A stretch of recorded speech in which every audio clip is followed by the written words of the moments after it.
Indian plantain, horse nettle, yarrow, ironweed. And on the 8th day, God looked down on his planned paradise and said, I need a caretaker. So God made a farmer. Hey man, I hear you got some hay for sale. I need some for my donkeys and my horses. I hear it's really good stuff. Tell me about it. Yeah, we got some good hay for sale. Yeah, but man, I only feed my horses organic, weed-free hay. Do you have anything like that? Is your hay organic and weed-free? Brother, I don't know what you mean by organic. That's a broad term. But our hay is about a weed-free as you can get. It's not totally weed-free, but it's pretty close. Yeah, but do you put any of those bad chemical sprays all over it? Because I don't want that crap. I don't want to poison my horses. Yes, sir, at the right time of year, we do spray our hay. And we use varying chemicals. We use 2,4-D or Crossbow or something of that, Duracor maybe. But we always use the least amount necessary to mix in our tanks. And we spray at the appropriate time of year when those weeds are actively growing, it can really suck in those chemicals to rid the fields of the obnoxious weeds and make good quality feed for your horses. So yes, we do spray, but it's not all you're making it out to be if it's used in the right way.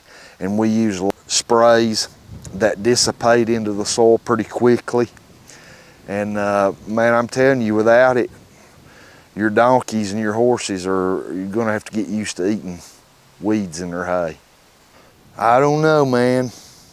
My donkeys and horses, they want that spray-free, organic. I don't want them to develop third eyeballs and stuff like that. You need to do your own research. I'm not one to tell you what you need to feed your animals. You feed them what you're comfortable with. But if you're asking my opinion, responsibly using chemicals on your hay fields at the right time of year in the proper amounts, you don't have to worry about a third eyeball appearing in the middle of your prized mare. But man, I saw a guy down the roads advertising 100% organic, weed-free hay for sale for horses. I think I'm gonna go there. You need to do exactly what you're comfortable with. In my opinion, there's no such thing as weed-free hay, especially organic, spray-free, weed-free hay. Howdy folks, I'm Darren. Welcome to 8th Day Chronicles here at Cross Timbers Farm. Glad to have you with us on this beautiful hot day. It's breezy out. The wind feels really good. We've already had rain showers twice today, and it's about 91 degrees right now and midday, and probably gonna get some more afternoon thunderstorms. We've been getting them almost every evening, and thank goodness we got all our first cut of hay done. We were really lucky to catch that window and get it all in the barn and done. And all this rain should be really helping for our second growth. We done fertilized and put urea on the west field, and everything's back to growing.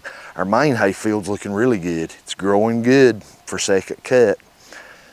If you enjoyed that little skit at the front about weed-free hay, that's what we're going to kind of talk about today. I hear that so often, and I know that was a silly exaggeration. It was meant to be comical. But there's a lot of truth in a lot of those statements that is said by other people. It's not truth, but that's a conception some people have. Maybe not to that elaborate extent. I wanted you to get a chuckle out of that, but at least in my area, there's no such thing as organic, spray-free, weed-free hay. There's just not. I challenge anyone that says they have organic, spray-free, weed-free hay to let some folks come and start examining their hay field, and I guarantee they're going to come out with some weeds. The seed bank is just there, and maybe someone somewhere that's worked their soil and tilled it and done everything in the world would try not to use any spray, just over and over and over, and they worked that soil for 15 years without ever harvesting anything off of it, and then they seeded it. They might have weed-free hay for maybe a year or two, but there's eventually going to be some seeds blow in off neighboring properties somewhere. You're going to have some weeds in that hay. I would almost guarantee it. So, if you're a hay buyer, have realistic expectations about hay and weeds. I pride ourselves in our weed control, and we work really hard at controlling the weed loads in our hay fields, to the point some of our cuts of hay are almost, notice I said that, not 100%, but they're almost weed-free. Some of them. At varying times of year, the weeds can be worse than others. That's why I say at certain cuts. And we work at it, and yes, we use chemical sprays. We use them as least as possible, but we still use them. We rely on routine, regular mowings and clippings, cutting our hay if at all possible before weeds go to seed. And there's some weeds that does not reproduce through flowering and seeds. There's some weeds that'll reproduce through the root systems in the seed bed in the soil that's already there. There's varying ways, but clipping it does a really good job of helping with that weed control. Will not eliminate them, but it'll really help. So let's take a look. If you see right here behind me, we have a very distinct line. Can you see this line? I'm standing in it right here. This line is a mow line. This separates our hay field from pasture, where animals could graze over here, where we do not do any soil amendments over here. As far as for hay, we do not do any frost seeding, we don't fertilize. This side over here is organic. I guess you could call it that. I'm sure there might be some run spray that drifts over to that side, but you know what I'm saying. For practical purposes, there's a very distinct line right here between very, very clean, almost weed-free hay, and over here where it's been in its this natural state with no sprays, it gets clipped 2 times a year usually. Late spring, early summer, and then late summer, early fall. We'll do it twice a year usually. Clip it all off. There's a lot of weeds comes up between those times. And maybe I should do it more often. But one of these days, if we put livestock back on these fields, these pastures, they'll keep a lot of those weeds down. When we had our goat herd on it, they kept those weeds knocked down pretty good. And really distinct difference from here, where this has been taken care of, frost seeded and sprayed for weeds and weed control done on it, versus right over here where very little weed control's been done. It's kind of left more in an organic, natural state. Let's go look at the difference. It's shocking. All right, let's take a walk over here into I'm standing right now on this line between our hay field and our pasture, grazing places for livestock, versus our hay production. All right, we're gonna walk right over here into the hay field first. We're just gonna walk a few steps. The reason I'm not going right there is because I've drove in that and it's kind of mashed the grass down a little bit. I shouldn't have done that, but I did. Okay. gonna spin the camera around and show you what's going on here in the hay field and how almost weed-free this hay is. Look at all that timothy. We have timothy, plenty of it. We have, there's another timothy seed head. We have orchard grass. We have, boy, there's more timothy right here than about anything. Okay, right there is some tall fescue. Okay, there is some tall fescue. There is orchard grass, Kentucky bluegrass. All right, is there weeds in it? Right there's a little bit of plantain. All right there is a horse nettle that is already wilted up from our spraying. Okay, you can see it was there, but we sprayed it.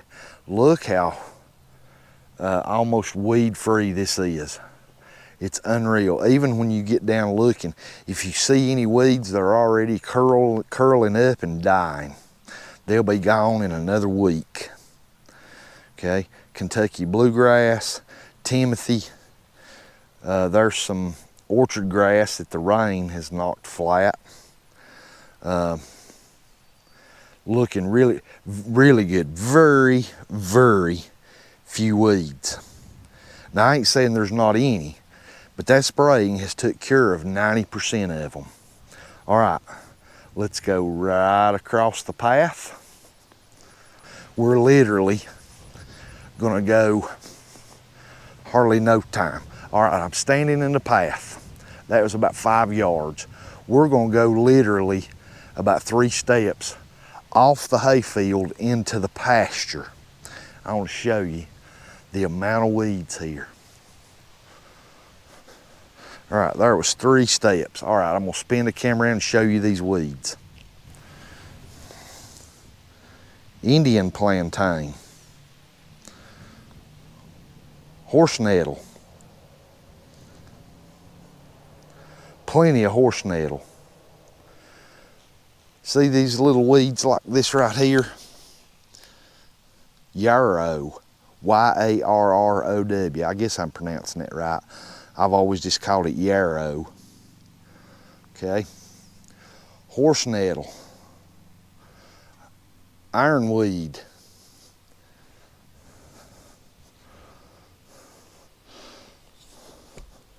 more horse nettle, wild strawberries, yarrow, Indian plantain, ironweed, yarrow. I mean, it's just everywhere. Everywhere you look, just about, is some sort of a weed. Wild strawberry. I mean, it's just, the stuff's just everywhere. There's more ironweed. Appears a bigger ironweed about 3 or 4 steps away. Right there. I mean, there's no shortage of weeds. Okay.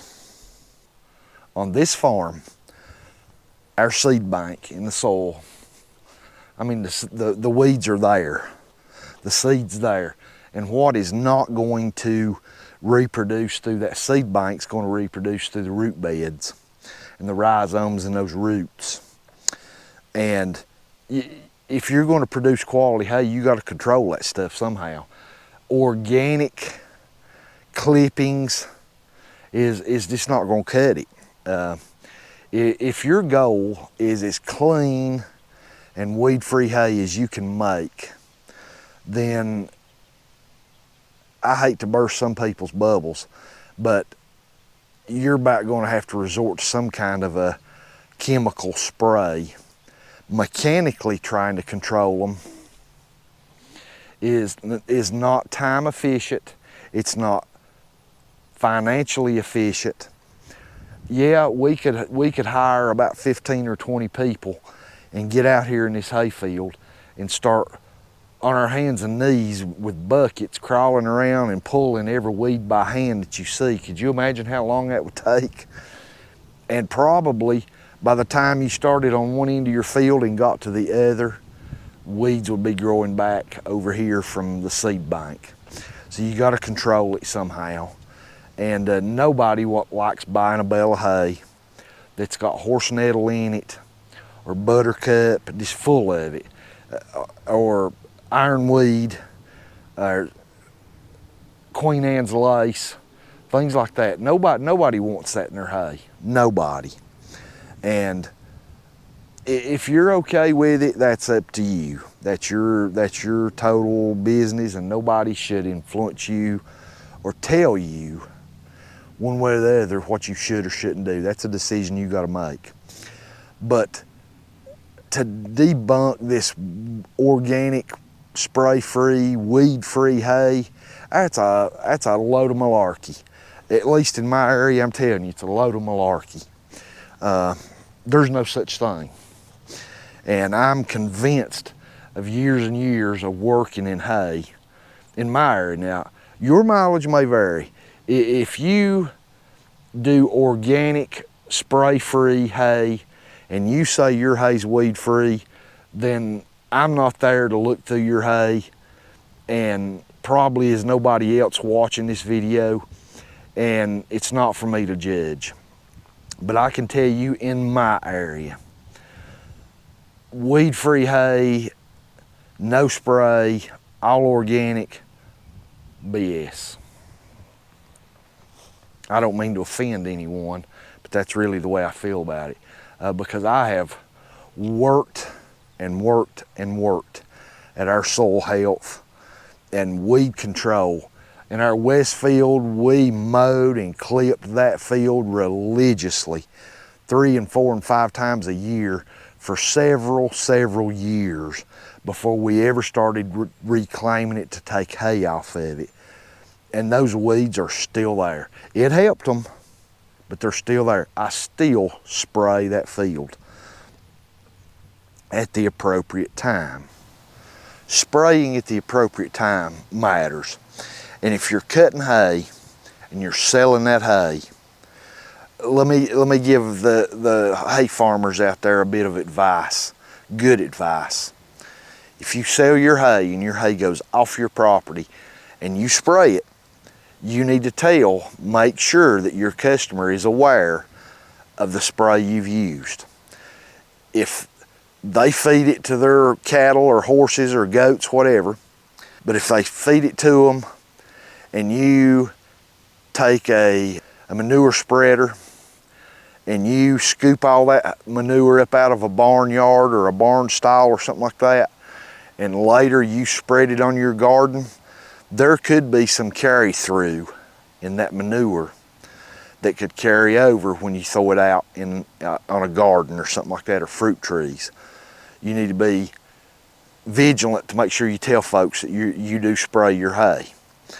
And there's all these people that are fear mongers. I'm telling you, oh, I'm not feeding my beloved daisy goat anything that's got any kind of spray on it. If your hay farmer has sprayed it the right time of year, at the right growth stage, and that would be early when those weeds are first starting to grow and the hay's starting to grow. Let's pretend we've done first cut and all the grass is down low and your midsummer weeds are starting to grow back up in that second cut, when that second cut of hay is only 8 inches and some of the weeds are starting to come up in it, and your hay farmer sprays a minimal amount of spray to do the job, and then you have 2 months of growth. That spray, certain sprays, it depends on the brand and the variety, but there's sprays out there that 2 months later, they're gone. They're long gone. They have dissipated in that soil.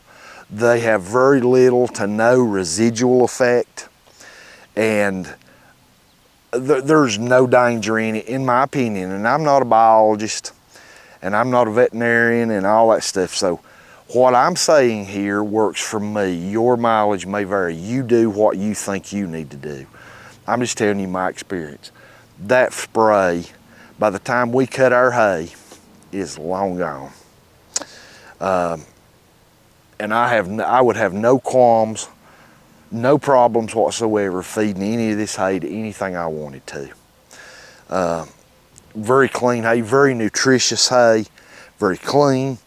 So I think sometimes spraying gets a bad rap, and sometimes it might be justified. You might have someone using some real harsh chemicals, and they're mixing those chemicals really heavy in their sprayer, and they're really soaking those fields in that spray, and it has a very high residual effect, and it's on those root beds and in those roots of those grasses and weeds, and it's in the soil for a long time. I understand that. I would never do that here. I research what sprays we use very carefully, and I'm very cautious about how much I use. I always usually at the very bottom of the recommended amounts is usually what we use. If a certain chemical requires, and I'm just making up numbers just for this example, there's a range. They say this chemical will work anywhere from 10 ounces to 20 ounces. We usually go 10 ounces or maybe even 9 or 8 per gallon instead of that 20. If you know someone that's using 20 and 30 ounces when they only should be using 10, a good hay farmer knows the difference. And he's educated himself or herself on what to do for weed control and the best practices to use. So we'll bend over here. Look what pretty Timothy. We got a lot of Timothy in this main hayfield for our second cut. Boy, is it full of it.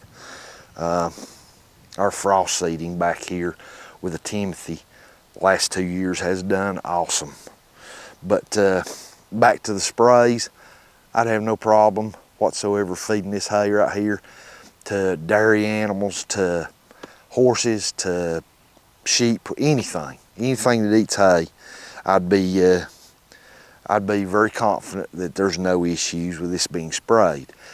And because of some of the tree hugger, alarmist type people that scream and yell, oh, you can't use any kind of chemicals, you're ruining the environment, blah, blah, blah. Don't group everyone that uses chemicals into that same little gaggle there. Yes, they may be some companies or some people that are large farms that go overboard. Then you've got some small family farms that are really careful about what they're doing. They're being good stewards of their land, and they're making some of the best hay you'll ever find anywhere.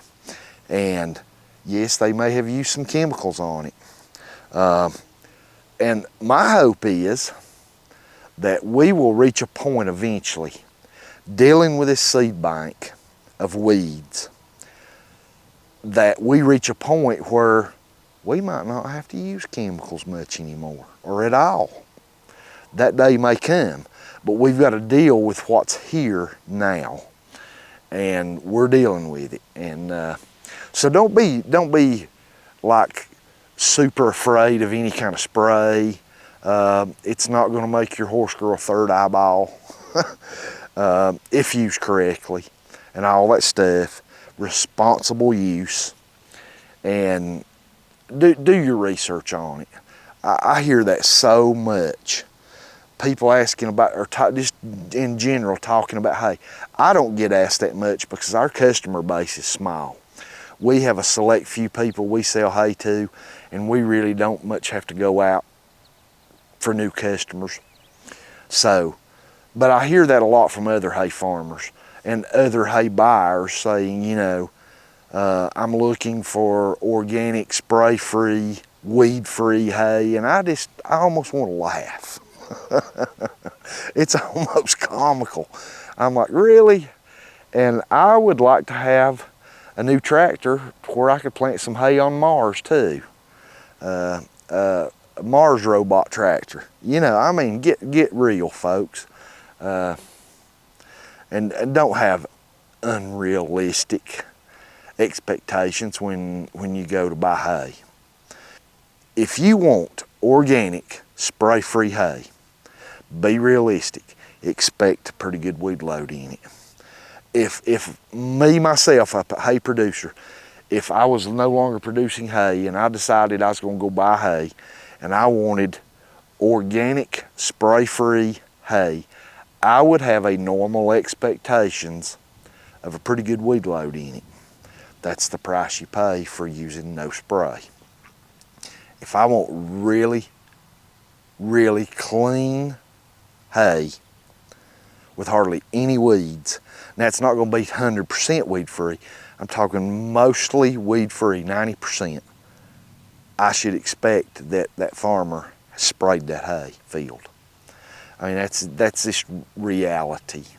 Thanks for being with us today. I hope this was maybe a little bit of help to someone about spray versus no spray versus organic versus, you know, a farmer that uses tools that's available to him, EI sprays, and using them responsibly. Thanks for being with us. I really appreciate it, and I pray God blesses you and your family, and we pray y'all have a fantastic day.